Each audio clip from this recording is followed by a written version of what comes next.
तीन भुवन में सार वीतराग विज्ञानता शिव स्वरूप शिव का नमो त्रियोग समारिके।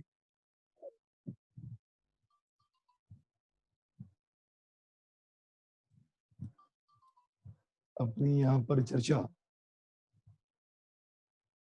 कल पुष्करवर द्वीप के बारे में चल रही थी और पुष्करवर द्वीप के बारे में चर्चा करते हुए अपने देखा था कि पुष्करवर द्वीप और उसके बीच में एक पर्वत है जिसका नाम है मानुषोत्तर पर्वत। इस मानुषोत्तर पर्वत के कारण पुष्करवर द्वीप दो भागों में विभाजित हुआ, एक अभ्यंतर भाग, एक बहिर्भाग। अभ्यंतर भाग जो है, इसमें ईश्वाकार पर्वत के कारण पूर्व और पश्चिम ऐसे दो भेद हुए थे। पूर्व दिशा में 6 कुलाचल, 7 क्षेत्र इनकी रचना होती है, 14 नदियां इनकी रचना होती है। ऐसे ही बाएं हाथ में जो पुष्करार्ध द्वीप का आधा भाग है, उसमें भी इस प्रकार की रचना होती है। ऐसे इस विदेह क्षेत्र में, भरत क्षेत्र में और ऐरावत क्षेत्र की चर्चा करते हुए हमने अकृत्रिम जिनालय और तीर्थंकरों की संख्या, इसके बारे में कल अपन ने चर्चा की है। आज हम उस पर्वत के बारे में थोड़ी सी चर्चा करते हुए आगे बढ़ेंगे और अगले द्वीप की चर्चा आज करने वाले।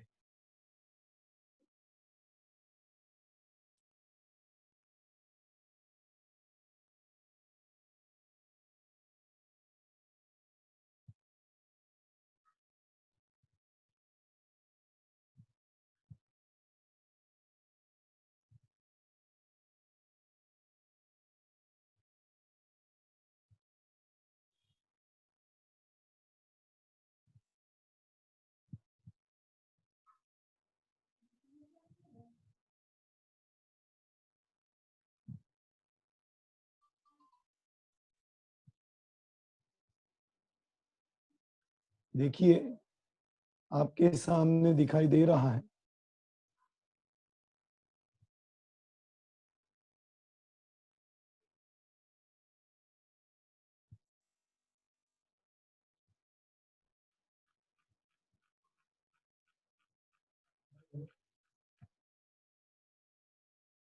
ये जो आपके सामने दिखाई दे रहा है, ये पुष्करवर द्वीप। इस पुष्करवर द्वीप का यह मानुषोत्तर पर्वत, और इस मानुषोत्तर पर्वत पर यह कूट, ये अकृत्रिम जिनालय और कूट। देखिए,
कहीं ना रे,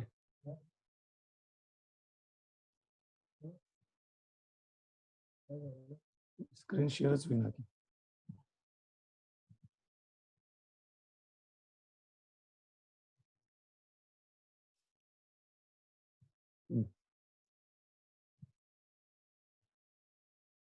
दुसरं करायचं तर ते असं आहे.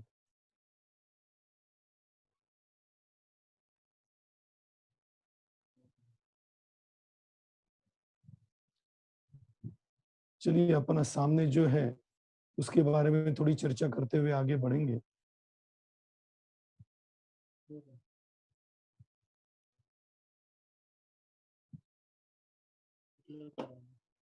हम्म,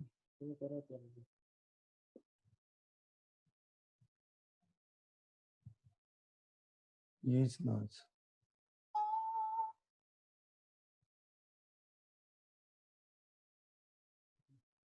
पुष्कर द्वीप 2 नंबर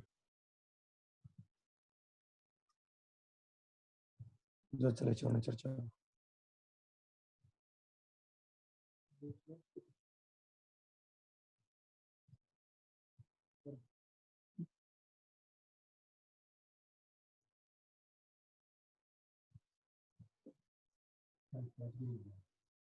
ते अडचणी आली। ठीक है, चलिए इसके इसके इसके आधार से चर्चा करते हैं अभी। ये है मानुषोत्तर पर्वत। इस मानुषोत्तर पर्वत के 4 दिशाओं में इस प्रकार के कूटों की चर्चा आती है और उपदिशाओं में 2 दिशाओं में इस ये 3 कूट और एक अकृत्रिम जिनालय की चर्चा आती है। वायव्य और अग्नि नैऋत्य वायु, नैऋत्य और वायव्य दिशा को छोड़कर बाकी की सब दिशाओं में मतलब पूर्व, पश्चिम, उत्तर और दक्षिण, ये 4 दिशाएं हुई और इन 4 दिशाओं के साथ उपदिशाएं जो होती है, उन उपदिशाओं में भी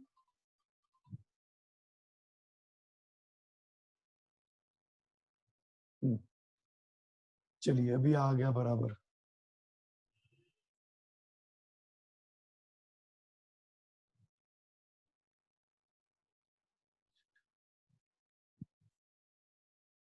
अभी ये आपके सामने जो स्क्रीन दिखाई दे रहा है, इसके ऊपर आपको क्लियर हो जाएगा। अब देखिए, ये आपको दिखाई दे रहा है, ये मानुषोत्तर पर्वत है और यहाँ तक इस समुद्र के पहले तक पुष्करवर द्वीप है। ये अभ्यंतर भाग और ये बहिर्भाग। अभ्यंतर भाग के बराबर बीचों बीच मानुषोत्तर पर्वत है। इस मानुषोत्तर पर्वत के ऊपर 3 कूट होते हैं और 3 कूटों के सामने आगे एक अकृत्रिम जिनालय होता है। इस प्रकार से एक दिशा में 3 कूट और एक मानुषोत्तर एक अकृत्रिम जिनालय, ऐसी रचना मानुषोत्तर पर्वत के मुख्य 4 दिशा में मतलब पूर्व, पश्चिम, उत्तर और दक्षिण, ऐसे 4 दिशाओं में यह 3 कूट और 3 कूट के आगे एक अकृत्रिम जिनालय होता है। पहले तो इसकी वेदी के बारे में कल अपन ने चर्चा की थी, वह भी समझ लीजिए। इस कूट के ऊपर बिल्कुल बीचों बीच एक वेदी होती है, जिस वेदी की चौड़ाई 1.25 कोस होती है और ऊंचाई 2 कोस होती है। ऐसी यह वेदी इस बिल्कुल मानुषोत्तर पर्वत के बीच में चारों ओर फैली हुई है। इस वेदी के अभ्यंतर भाग में, अभ्यंतर मतलब अंदर की तरफ के भाग में 3 कूट होते हैं और 3 कूट के आगे यह अकृत्रिम जिनालय होता है। इस प्रकार से इस वेदी के अभ्यंतर भाग में चारों दिशाओं में मुख्य 4 दिशा पूर्व, पश्चिम, उत्तर और दक्षिण, यह मुख्य दिशाओं में 4 कूट और उसके आगे एक अकृत्रिम जिनालय, इस प्रकार की रचना यह मानुषोत्तर पर्वत की अभ्यंतर भाग में मुख्य दिशा में है। अब उपदिशाओं में चले। उपदिशा मतलब मैंने पिछली बार बताया था, अग्नेय, नैऋत्य, वायव्य और ईशान्य, इनको उपदिशा कहते हैं। इन उपदिशाओं में ये आग्नेय दिशा में जैसे ऊपर हमने देखे थे, ऐसे ही 3 कूट होते हैं। लेकिन ध्यान देना, उपदिशाओं में अकृत्रिम जिनालय नहीं होता। इस प्रकार से आग्नेय दिशा में 3 कूट होते हैं, नैऋत्य में नहीं होता, वायव्य में नहीं होता और ईशान दिशा में 3 कूट होते हैं। इस प्रकार से मानुषोत्तर पर्वत की चर्चा करें तो 4 मुख्य दिशाओं में और 2 उपदिशाओं में ऐसे 3-3 कूट होते हैं और मुख्य दिशाओं में अकृत्रिम जिनालय होता है। इसलिए कल अपन ने जो 78 संख्या ली थी ना, जैसे 5 जम्बू द्वीप में 78 कृत्रिम जिनालय, दातकी खंड द्वीप की पूर्व दिशा में 78 कृत्रिम जिनालय, दातकी खंड द्वीप द्वीप की पश्चिम दिशा में 78 कृत्रिम जिनालय, उसी प्रकार से पुष्कर अर्ध द्वीप के अर्ध भाग में पूर्व दिशा के भाग में 78 कृत्रिम जिनालय, पश्चिम दिशा के भाग में 78 कृत्रिम जिनालय, 4 ईश्वाकार पर्वत के 4 अकृत्रिम जिनालय और साथ में 4 मानुषोत्तर पर्वत के अकृत्रिम जिनालय जोड़े थे। ठीक है, वो अकृत्रिम जिनालय यहाँ पर होते। इस प्रकार से यह मानुषोत्तर पर्वत के कूट और अकृत्रिम जिनालय की चर्चा की। अब कल अंतिम सवाल था जिसका कि जवाब अभी अपने को यहाँ पर देखना है। ये अंतिम सवाल इस प्रकार से था कि इस द्वीप में जो नदियां बहेगी, एक नदी तो यहाँ अंदर की तरफ चली जाएगी और एक बाहर की तरफ चली जाएगी। तो बाहर की तरफ जाने वाली नदी इस पर्वत के बाहर कैसे निकलेगी? तो मैंने बताया था, इस प्रकार से यह जो दिखाई दे रहा है, ऐसी गुफाएं कहो या द्वार कहो, एक ही बात है। ऐसे द्वार इस मानुषोत्तर पर्वत में 14 होते हैं, 7 इस तरफ और 7 इस तरफ, 7 पूर्व की ओर और 7 पश्चिम की ओर। 7 क्यों? क्योंकि 14 नदियों में से 7 नदियां इस तरफ जाके मिलती है और 7 नदियां इस समुद्र में जाकर मिलती। तो 7 नदियां ही इस पर्वत के नीचे से निकलती है और 7 नदियां तो इस तरफ बहती हुई इस समुद्र में जाकर मिलती है। इसीलिए इस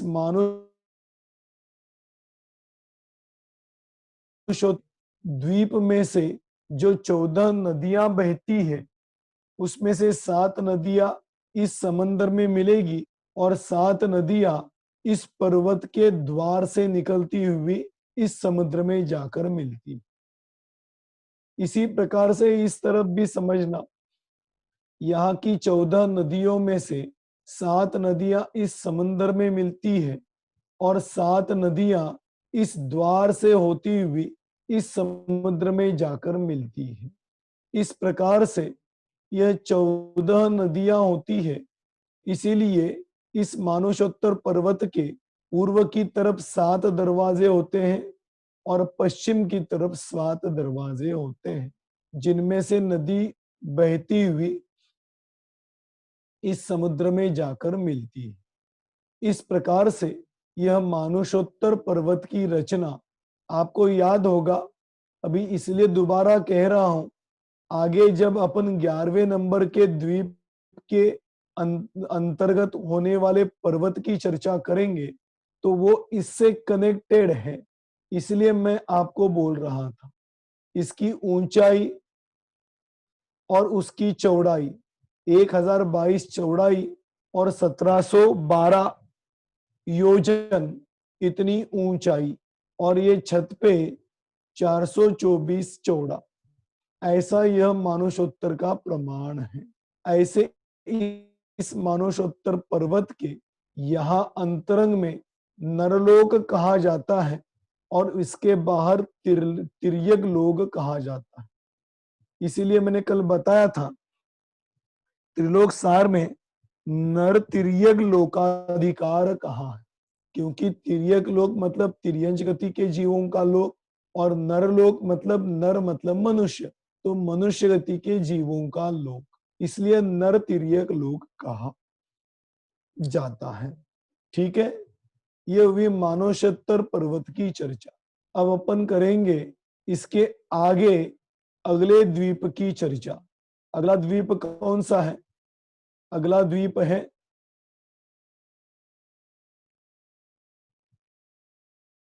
नंदीश्वर द्वीप।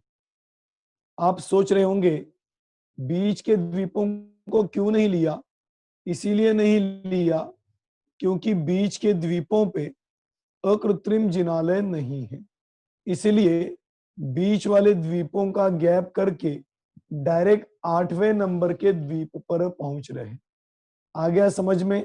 पहले ढाई द्वीप की चर्चा की और ढाई द्वीप के बाद डायरेक्ट 8वें द्वीप पे पहुंच रहे हैं। वैसे 8वें द्वीप की चर्चा अपन ने अष्टानिका पर्व, पिछले अष्टानिका पर्व में बड़े विस्तार के साथ की है।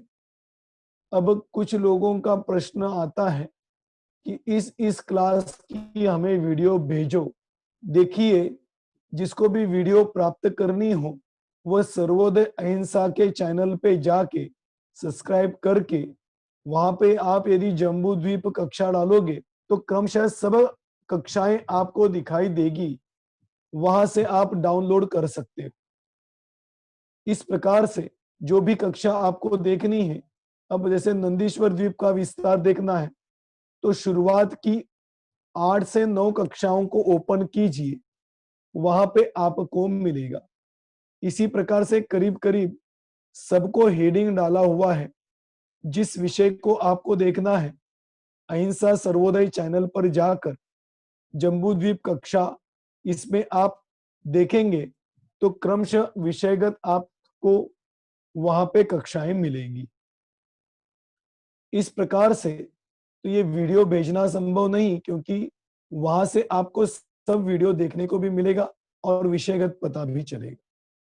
ठीक है, तो अभी अपन चर्चा करने जा रहे हैं वह नंदीश्वर द्वीप की चर्चा करने जा रहे हैं। 8वें नंबर का द्वीप, 8मो द्वीप नंदीश्वरम भास्वरम भवन बावन्न प्रतिमानमो सुखकर। सुखकर ऐसे 52 भवन अर्थात मंदिर, अकृत्रिम जिनालय इस नंदीश्वर द्वीप पर होते हैं। ठीक है, अब ये नंदीश्वर द्वीप की चर्चा प्रारंभ करते हैं। उसके पहले देखिए यहाँ पर बीचों बीच, पहले तो यह समझ लीजिए ये नंदीश्वर द्वीप है। इस नंदीश्वर द्वीप की 4 दिशाएं हैं, पूर्व, पश्चिम, उत्तर और दक्षिण। ऐसी 4 दिशाएं हैं। इन 4 दिशाओं पे 13-13 अकृत्रिम जिनालय होते हैं। वे 13 अकृत्रिम जिनालय कैसे, उसकी चर्चा करने के लिए अपन यहाँ पर थोड़ी नंदीश्वर द्वीप की रचना की चर्चा करेंगे। देखिए, यह है नंदीश्वर द्वीप और इस नंदीश्वर द्वीप के बीच में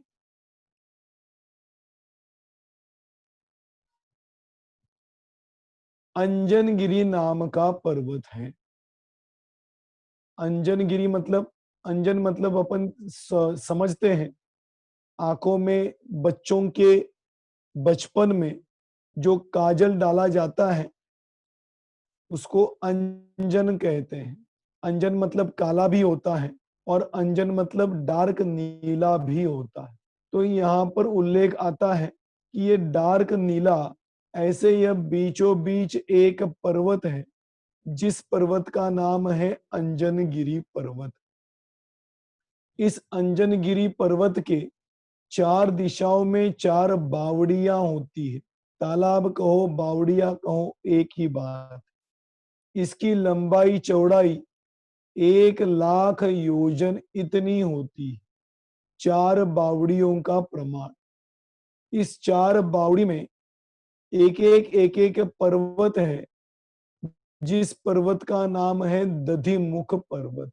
पहला अंजनगिरी पर्वत, दूसरा दधिमुख पर्वत, जो कि इस बावड़ी के बीच में है। इसलिए एक अंजनगिरी के संदर्भ में चार बावड़ियां हैं। इन चार बावड़ियों के बीच में चार दधिमुख नाम के पर्वत होते हैं।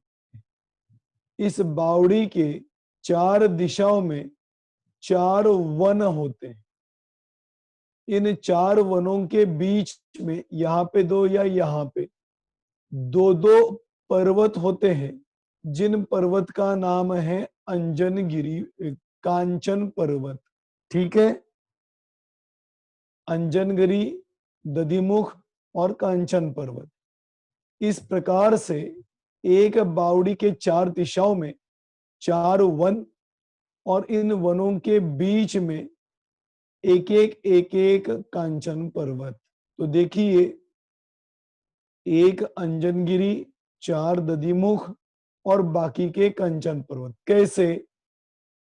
एक तालाब के दो कोने में दो, एक तालाब के दो कोने में दो, एक तालाब के दो कोने में दो, और इस तालाब के दो कोने में दो।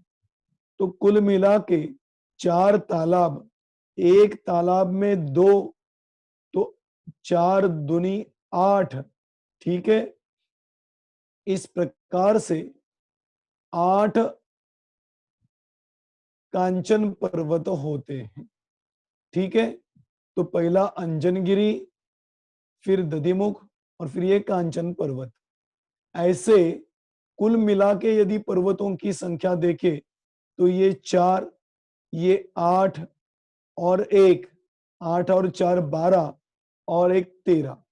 ऐसे 13 पर्वत इस नंदीश्वर द्वीप के पूर्व दिशा में होते। आ गया समझ में? ये तो सामान्य रचना है, इसलिए मैंने थोड़ा फास्ट भी लिया था। फिर भी एक बार दोहराता हूं जिससे आप सबको समझ में आए। बीचों बीच, पूर्व दिशा के बीचों बीच एक अंजन पर्वत है। इसके चार दिशाओं में चार बावड़ियां हैं, और हर एक बावड़ी की चार दिशाओं में चार वन होते हैं। बावड़ी का प्रमाण 1,00,000 योजन है, और इस वन का प्रमाण लंबाई में 1,00,000 योजन, चौड़ाई में 50,000 योजन। ऐसे यह वन होते हैं, और इन वनों के दो कोने में दो अंजनगिरी पर्वत, कांचन पर्वत होते। तो देखिए, अंजनगिरी पर्वत जिसका प्रमाण 1,00,000 योजन चौड़ा है, दधिमुख पर्वत जिसका प्रमाण 10,000 योजन चौड़ा है, और कांचन पर्वत जिसका प्रमाण 1,000 योजन है। ऐसे यह तीन पर्वत होते हैं। इसमें से अंजनगिरी की ऊंचाई जितनी चौड़ाई है उतनी ही ऊंचाई होती है। 1,00,000 चौड़ा, 1,00,000 ऊंचा। दधिमुख पर्वत का 10,000 योजन चौड़ा, 10,000 योजन ऊंचा, और इसका 1,000 योजन चौड़ा और 1,000 योजन ऊंचा। ऐसे इन पर्वतों का प्रमाण है। अब देखिए, इन पर्वतों को देखने के बाद अब इसमें अकृत्रिम जिनालय की चर्चा करो। तो इन पर्वतों के ऊपर एक एक अकृत्रिम जिनालय है। पहला अंजनगिरी पर्वत पर एक अकृत्रिम जिनालय। ठीक, फिर चार बावड़ियों में होने वाले दधिमुख पर्वतों के ऊपर एक एक अकृत्रिम जिनालय। कितने हुए?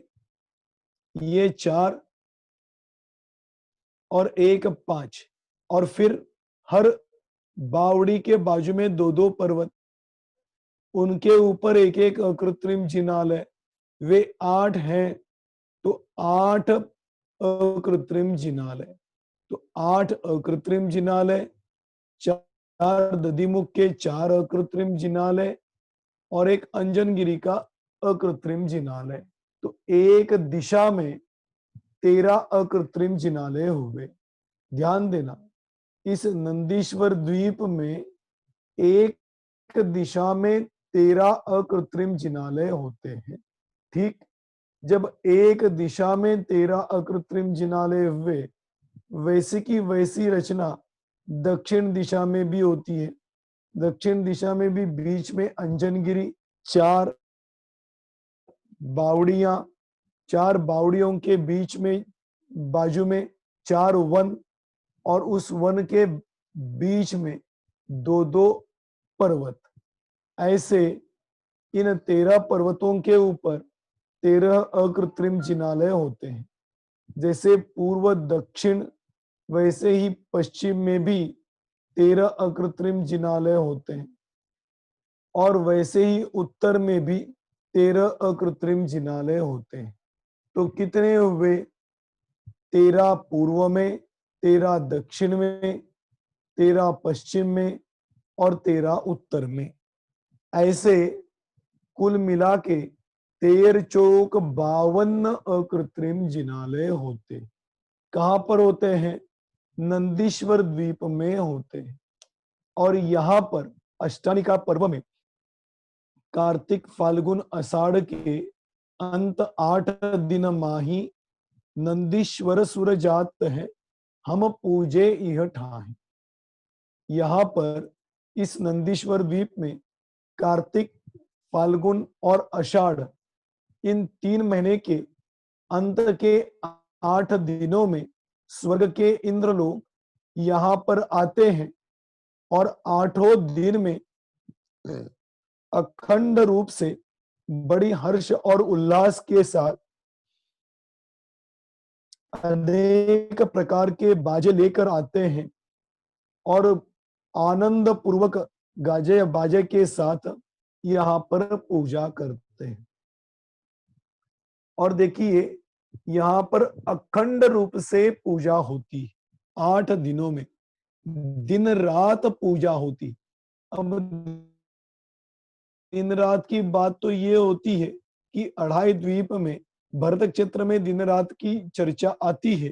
वैसे यहाँ पर दिन रात का कोई संबंध नहीं होता, इसीलिए अखंड रूप से यहाँ पर सौधर्मादि इंद्र अपने वाहनों पर बैठकर यहाँ पर आते हैं, और क्रम प्राप्त 2-2 घड़ी तक, 2-2 घड़ी नहीं, 2-2 पहर तक, 2 पहर मतलब 4 पहर का एक दिन होता है। दिन मतलब दिवस, और 4 पहर की अपनी अपेक्षा से रात्र होती। अपनी अपेक्षा क्यों कह रहा हूं? क्योंकि दिन रात का प्रमाण तो अपने क्षेत्र में है ना, तो दिन के 4 और रात के 4, और ऐसा सोच लो तो 24 घंटे में 8 पहर होते हैं। ठीक है, तो ये 8 के 8 पहर, 2-2 पहर में सौधर्म आदि इंद्र एक करते हैं। तो यहाँ पे 2 पहर करेंगे, यहाँ पे 2 पहर कहेंगे, यहाँ पे 2 पहर कहेंगे, यहाँ पे 2 पहर करेंगे। और जब यहाँ पे सौधर्म आदि करते हैं तो ईशान इधर इस प्रकार से, और फिर ऐसे 4 प्रकार के इंद्र चारों दिशाओं में पूजन करते हैं।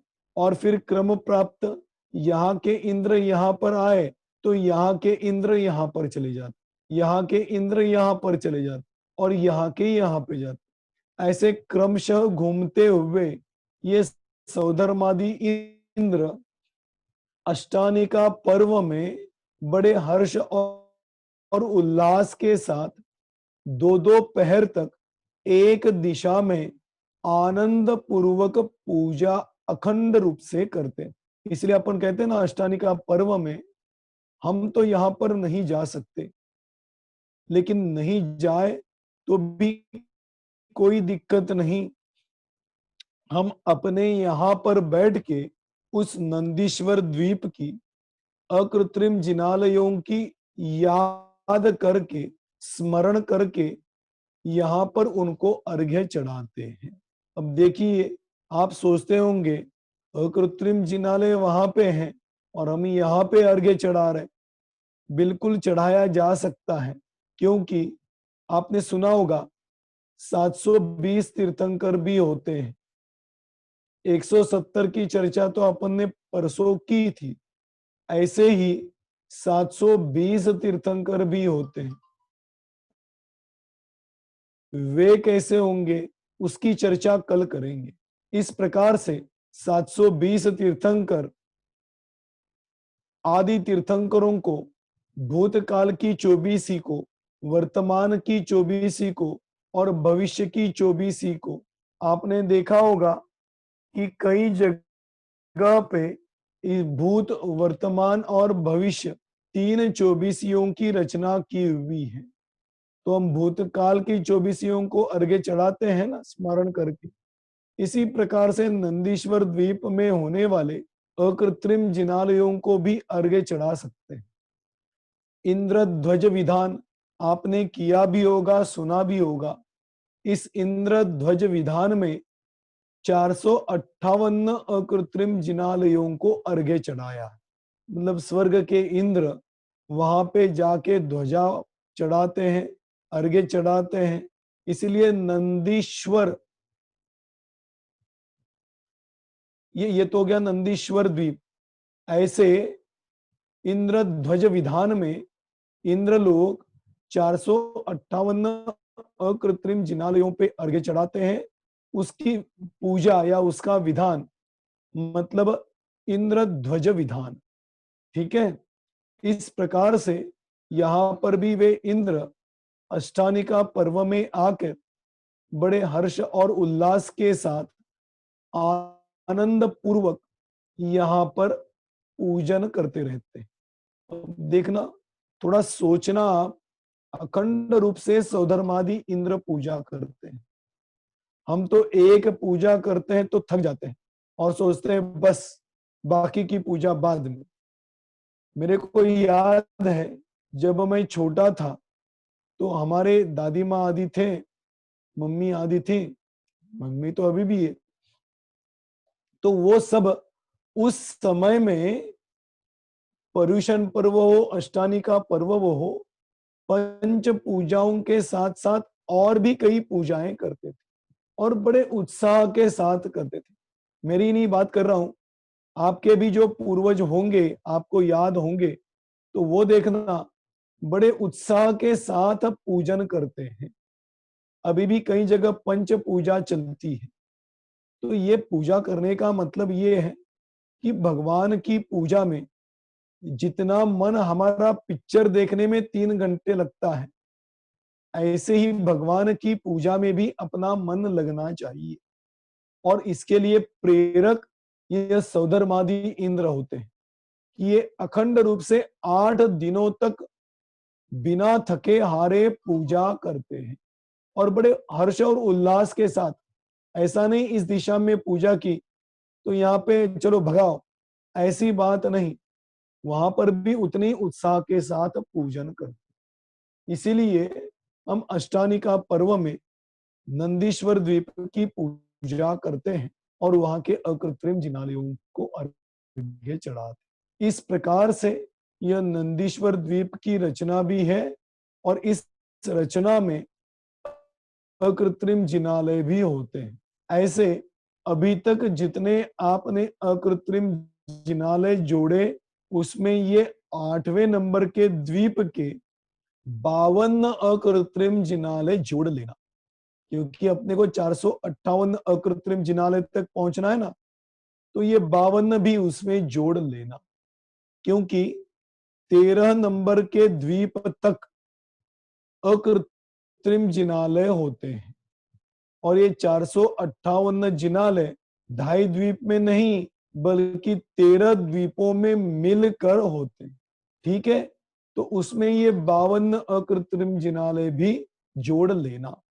इस प्रकार से ये 8वें नंबर का बहुत ही सुंदर ऐसा नंदीश्वर द्वीप है। इसका विस्तार तो बहुत अधिक है, अपन ने की उसकी चर्चा। तो ऐसे अकृत्रिम जिनालय 52 जिनको कि हम यहाँ पर नमस्कार करते हैं, ऐसे अकृत्रिम जिनालय के 8वें द्वीप की चर्चा अपन ने की। अभी कल 11 और 13 नंबर के द्वीप की चर्चा करते हुए बाकी थोड़ी बहुत और विशेष जानकारी जानेंगे। आज यहीं पर रुकते हैं। किसी को कोई प्रश्न हो तो आप पूछ सकते।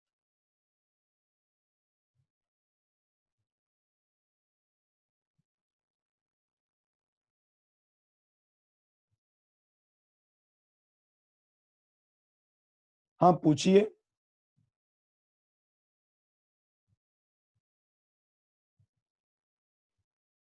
हाँ, पूछिए।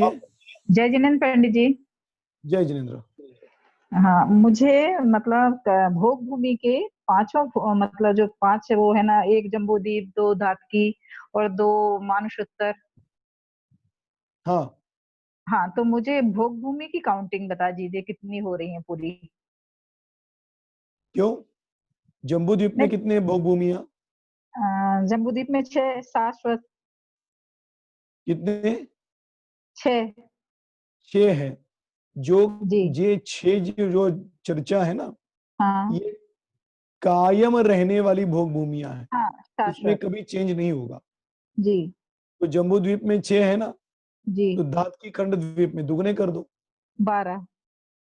और पुष्करार द्वीप में उतने ही है, 12। तो बस इसको जोड़ दो। ये 30 हो गई। ये कायम स्वरूप में रहने वाली भोग भूमिया है, अच्छा, ये 30 शाश्वत हो गई। जी। शाश्वत भूमिया हो। हाँ। और पंडित जी का ये कर्म भूमिया कितनी हो गई? और कर्म भूमि भी जोड़ लो। जम्बू द्वीप में कितनी है? अ, जम्बू द्वीप में कर्म भूमि, जम्बू द्वीप में कर्म भूमि भूल रही हूँ मैं, आप देखिए, थोड़ा। हाँ। जम्बू द्वीप में हाँ। विदेह क्षेत्र है। हाँ। हाँ। हाँ, ये उनकी 32। कायम स्वरूप वाली भोग भूमि है, शाश्वत भोग हाँ। कर्म भूमि है। हाँ। हाँ, और उनकी भरत और 32। ऐरावत क्षेत्र में हाँ। चौथा, पांचवा और छठा काल ये भोग कर्म भूमि का है। हाँ। तो शाश्वत जोड़ोगे तो विदेह क्षेत्र को लेके 5 कर्म भूमियां होंगी। हाँ, तो और 32 गुणित 5। बाद वाली जोड़ोगे तो हाँ। भरत और ऐरावत, भरत और ऐरावत कितने हैं? 5 भरत 5 ऐरावत, तो हाँ। उसको जोड़ दो तो 15 हाँ। कर्म भूमियां होगी। हाँ, तो 170 हो गई ये। 170 कहाँ होगी? देखो, 32 से एक में होगी जम्बू द्वीप में। नगरियां होगी वो तो। अब तो वो भूमि चाहिए ना। कर्म हाँ भूमि कर अलग है और कर्म भूमि में होने वाली नगरियां अलग। हाँ हाँ पंडित जी, मुझे कर्म भूमिया बताइए ना। तो कर्म भूमि बताई ना मैंने आपको। 5 जी। भरत, 5 ऐरावत और हाँ। 5 विदेह, अच्छा। तो ठीक ठीक 15 ठीक। कर्म भूमि होती है। अच्छा, हाँ, ये बराबर। अब ठीक है। ठीक है। और हाँ, 30 ये भोग भूमि हो गई शाश्वत। हाँ, हाँ, बराबर बराबर, अब ठीक है। ठीक है ठीक है। पंडित जी, हाँ ठीक है। आगे आगे पूछिए, किसका प्रश्न है? हाँ, पूछिए। पंडित जी, आपने मानसोत्तर पर्वत के पास द्वार दिखाए, हाँ। नदियां जाते हैं, हाँ, ये मनुष्य नहीं जा सकते? उस द्वार से, हाँ पंडित जी। जिस द्वार से नदी जाती है उस द्वार से मनुष्य क्यों नहीं जाते? ऐसा आपका कहने का मतलब है? हाँ पंडित जी। देखो, पहली बात तो यह समझना कि यह जो द्वार होते हैं, ये द्वार यक्षों से रक्षित होते हैं। अपन ने जैसे भरत क्षेत्र, जम्बूद्वीप के भरत क्षेत्र में देखा था ना, आपको याद है कि मैंने वहां पर विजयार्ध पर्वत की चर्चा की थी। हाँ और पंडित जी। विजयार्ध पर्वत की 2 गुफाएं थी। उस गुफा के ऊपर मैंने आपको कहा था कि व्यंतर जाति के देव रहते हैं, जो उस गुफा के रक्षक होते हैं। ऐसे ही हर द्वार के एक रक्षक होते हैं, और उस द्वार के अंदर से जाना हर एक के लिए संभव नहीं होता। इसीलिए जैसे अपन देखते हैं ना, स्कूल में जाते हैं ना, इतवार के दिन स्कूल का दरवाजा बंद होता है, आप जा पाओगे क्या? नहीं। इसी प्रकार से ये द्वार जो होते हैं ये यक्षों से रक्षित होते हैं, इसमें से हर किसी को जाने की परमिशन नहीं होती। और दूसरी बात, ये द्वारों का नाप और नदी का नाप समान होता है, तो मनुष्य को जाने के लिए रास्ता ही नहीं वहां पे, वो कैसे जाएगा? ठीक है ना। और तीसरी बात यह है कि मनुष्य गति का दीव मानुषोत्तर पर्वत के आगे जा ही नहीं सकता, तो उस द्वार के अंदर से कैसे जाएगा? जाने का मतलब क्या होता है? आप ये सोचते होंगे कि पर्वत है इसलिए नहीं जा पा रहा है, तो मैं आपको पूछता हूं, कोई विमान में बैठ के इसके ऊपर से नहीं जा सकता है? लेकिन ये मानुषोत्तर पर्वत की योग्यता ही ऐसी होती है कि इसके आगे, ऊपर से, नीचे से, बीच में से कोई मनुष्य गति का जीव नहीं जा सकता, इसलिए द्वार में से भी कोई नहीं जा सकता। ठीक है, पंडित जी। चलो अगला किसका प्रश्न है?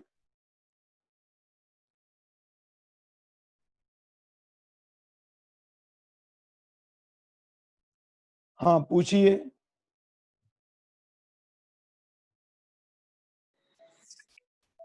जय जिनेन्द्र पंडित जी। जय जिनेन्द्र, बोलिए। रतिकर पर्वत और कंचन पर्वत एक ही है? हाँ वो दो नाम आते हैं, आप रतिकर ही समझना। जो अभी नंदीश्वर द्वीप की चर्चा की ना, हाँ उसमें वही आपने कंचन बोला ना, तो उसी के संदर्भ में है ना आपका प्रश्न। तो हाँ हाँ हाँ हाँ, तो वही रतिकर पर्वत, जो छोटे पर्वत होते हैं उनको कांचन भी कहते हैं, या तो यहाँ पे रतिकर पर्वत कहा, लेकिन उसको कांचन भी कहते हैं। तो ये रतिकर पर्वत हुए, मतलब पहला अंजनगिरी, फिर दधिमुख, और फिर ये रतिकर पर्वत। हाँ ठीक है, okay okay, thank you. Okay, जय जिनेन्द्र। जय जिनेन्द्र। अगला किसी का प्रश्न है, पूछिए। हेलो, जय जिनेन्द्र पंडित जी। जय जिनेन्द्र। हाँ, वो मानुषोत्तर पर्वत की ऊंचाई चौड़ाई एक बार बोल दीजिए ना। प्रमाण मानुषोत्तर पर्वत का। हाँ हाँ बताता हूँ आपको, वो दिखा के तो सबको समझ में आ जाएगा ना। अच्छा, हाँ देखिए, ये मानुषोत्तर पर्वत है। हाँ इस मानुषोत्तर पर्वत की ऊंचाई 1721 योजन अच्छा, और चौड़ाई 1022 योजन, अच्छा, 22 योजन। और छत के ऊपर 424 योजन। 4 से 24 योजन। हाँ अच्छा ठीक है, जय जिनेन्द्र। जय और जय। ये जो रह गए अभी अकृत्रिम जिनालय, वो 11वें में और 13वें में होंगे क्या फिर? हाँ होंगे ही ना, उसके बिना तो 458 कैसे होंगे? हाँ वही तो, पूरे नहीं इसीलिए पूछा। नहीं अभी पूरा किया कहा मैंने। मैं जब कहूंगा कि अब 458 हो गए तो आप पूरे समझना, तब तक अधूरे ही समझना। अच्छा ठीक है, जय जिनेन्द्र। हाँ ठीक है। चलिए जय जिनेन्द्र। तो देखिए सबके प्रश्न तो मेरे अंदाज से खत्म हो गए। अच्छे से समझ में आ रहा है पंडित जी। जय चलो जिनेन्द्र। बढ़िया है, आप समझ लीजिए, उसी उद्देश्य से ये लिया था। चलिए अभी किसी का कोई प्रश्न नहीं है ना? चलो यहीं पे रुकते हैं और कल आगे के द्वीपों की चर्चा वगैरह अपन करेंगे। जय बोलो महावीर भगवान की जय। आप बात कर रहे थे, सॉरी बोलो, हमारे सॉरी बोलो, नमस्कार।